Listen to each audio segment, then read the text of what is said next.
So now it's like all over. Yeah, I'll find it. Oh, here it is. So I wrote, who fucking cares? It's their body. Taking steroids only enhances hard work. It's the dumb shits who think you just take them and get huge. More people should focus on themselves and their progress. I don't remember a time when I had to get approval from the sheep in the gym. Worry about you and train. That's what I put. Nice. Got some likes. Then some little tard. That's what matters. That's true enough. This is a response to my comment.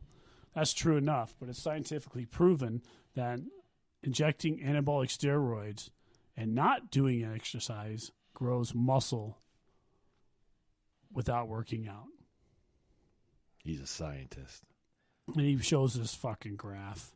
He did. He showed a graph. He put a graph on there. He took a lot of time. Well, it was obviously something he cut and pasted.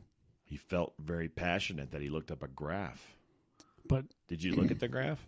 No, I'm looking at it right now. What's it say? I didn't need to look at it because his graph doesn't. It shows testosterone increase. It doesn't show. It shows testosterone increase in lean muscle mass. So they have the placebo baseline, the placebo with exercise. Then they have taking testosterone with no exercise. Okay, it increased. So from 1 kilogram to 3.2 kilogram. But taking testosterone and working out, it's up to 6.1. So yeah, you'll get fat because taking steroids increases your metabolism and it increases your your natural testosterone production, but it also increases your overall metabolic rate. Right? That's right. What it is. So you get hungry. You're going to eat. So the kid's a retard. So I responded back to him. I know that, but truly to build a bodybuilding physique, it takes training, dieting, and hard work. My point is to do whatever, and it doesn't matter what other people do. Right? Well, let's just make it clear that neither one of us are doctors. Nor do we have any type of medical background here to know exactly what steroids does to you. But knowing from history of knowing about steroids, we know that it's not good for you to do these things unless you're medically given these things for a reason. So when you're using it for muscle enhancement, I know they go into the whole thing about the cow that looks like a big bodybuilder out there and the pictures, and they're giving them steroids. HGH. But again, people like that, they're using it for looks. But here's the fucking point. Look at the bodybuilders back in the 80s.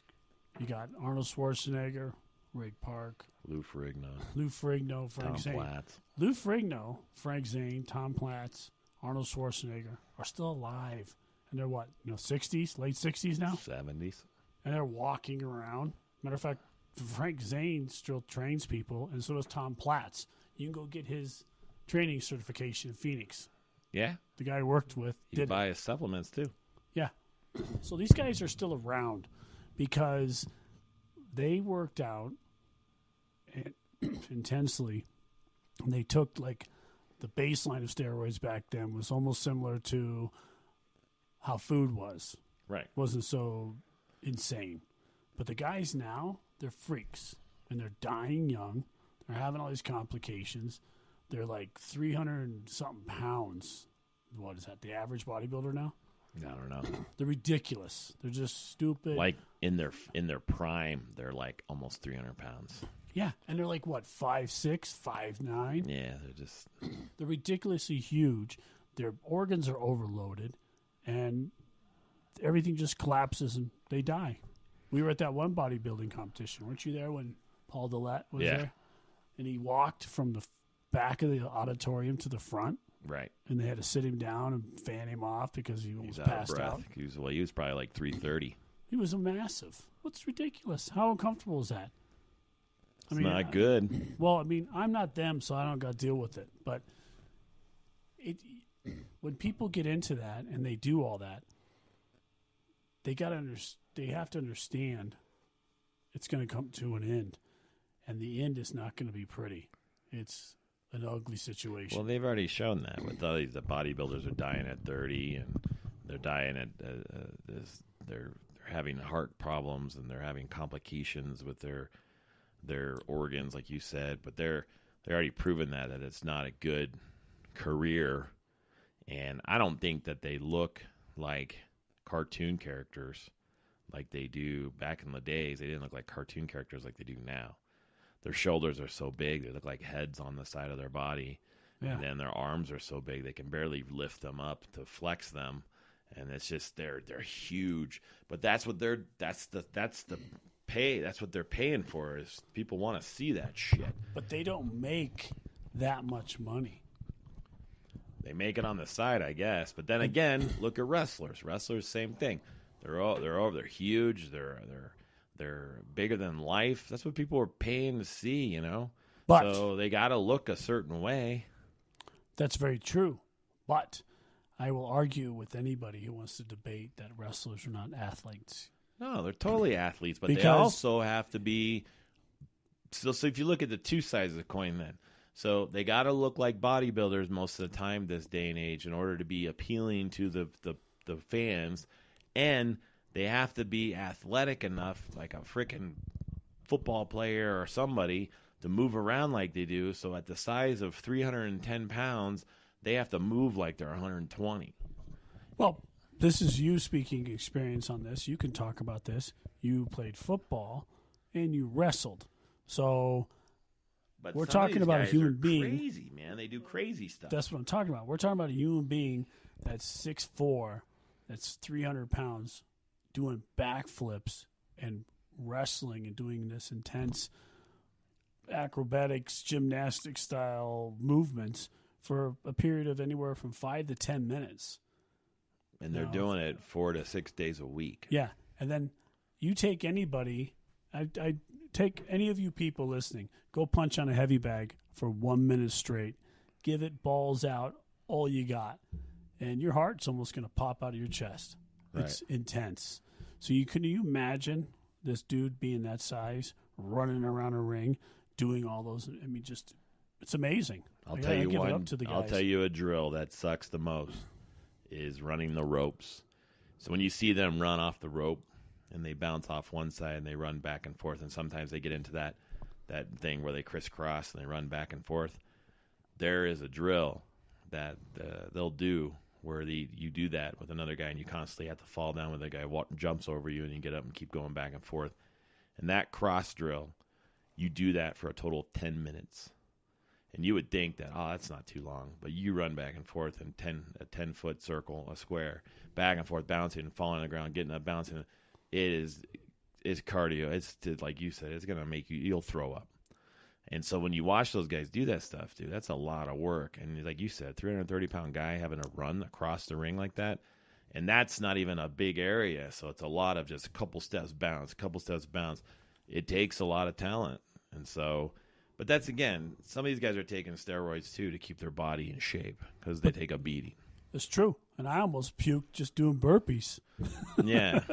So and that's not for 10 minutes. It's like, give me 20 burpees. And I think burpees is fucking dumb as shit. I hate that exercise.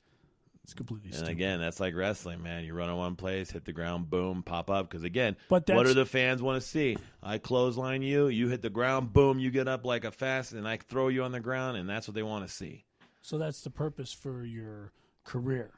So that's the training exercise you have to do for that career. So they're taking stuff. They're taking stuff to supplement themselves. But then again, they also have to look huge in the time frame to do it. But then I look at people like who want to be bodybuilders, and they wonder why they get so big, their body inflates like a balloon. Well, what happens when you take all that air out of there? It's just going to sag, and it's not going to be. Your heart's huge. Everything's huge now.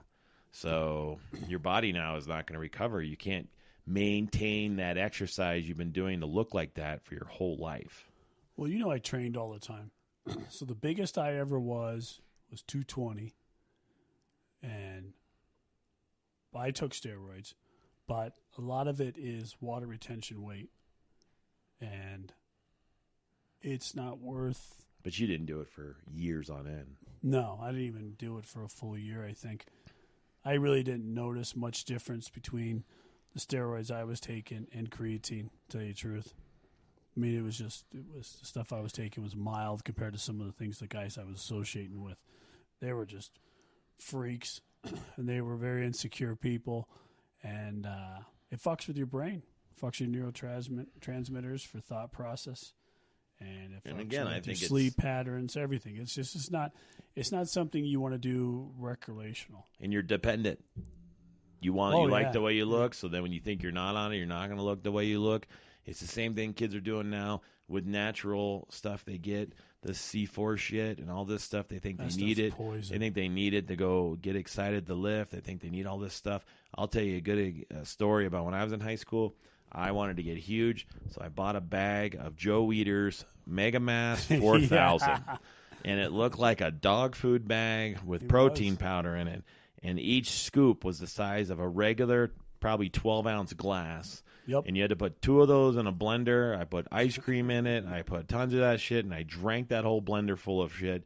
My stomach was huge. I gained 25 pounds, but it was all in my gut, and I was super uncomfortable. But all it was probably eating 4 steaks in a mix, and I was just packing on the pounds, but I was just putting on weight. And so it was just the wrong way. But now kids are like, I need this stuff so I can shred. None of that shit works, dude. It's hard work, and dieting is what's going to get you to where you want to be. But then it's hard work and dieting to stay that way. You're not going to stay that way your whole life unless you're just a genetic freak, and that's the way you look normally. Well, strength itself has purpose, and conditioning has purpose. So you can get out of bed. But these, and I'm going to call them tards plural, are trying to look like the aesthetic superhuman, and they're all excited that they have abs and they're shredded. But yeah, I guess you could have abs and look really lean if you weigh a whole whopping 120 pounds, because you got no body fat because you have hardly any lean muscle mass. I mean, look at a little skinny. Well, that's why skinny kids, when they start lifting, look huge because they were skinny. The results are shown right away. But it's all a false reality when they and false confidence, because they start lifting, and then somebody makes a comment, "Hey man, you're looking huge," and that goes boom right to the brain, and then your ego is just blown way up. Everything's blown up. Then you're a professional trainer because you got yourself looking like that. Now you can give advice. Yep. And then one day, one of your knucklehead friends, which I always fucked with my steroid buddies, I'm like, dude, you've been training? I'm like, why? And I'm like, hey, you look a little small. And they just lose their shit. I had a guy who would go in his room, shoot up, and then go to the gym. Dude, nothing's worse than when someone comes up to you and say, do you weightlift? Yeah. Oh, you piece of shit. I weightlift all the time. So you get kind of mad. Yeah, that still chaps my ass. Somebody said that to me the other day. You still going to the gym? I wanted to put him in a headlock. Or I wanted to pick up something real heavy and throw it at him and go. We're going to just keep weights in my truck and just grab them out. Yeah, start doing curls. Yeah. I did. I grabbed, at my work, I grabbed the box of the water bottles and started pressing it. Yeah. Yes. What does that tell you right now? Just in a tank top, and I just ripped off into a tank top. But my whole thing, my point on this is that if you're going to make comments about people in the gym, and you're going to make sure you're bigger than them first. Yeah. Oh, look, I have new matches on Plenty of Fish, and I never finished my profile. Yeah, we got to finish that. That's such a bullshit thing. Finish your statement. Oh. So if you're going to make comments about other people and their training, then you're a worthless piece of shit, and you have no place to talk about anybody else until never. Because I don't give a fuck if you're Arnold Schwarzenegger, which I guess I do give a fuck. I think if he was in the gym and he said something to me like, hey, you could do this, I'd be like, okay.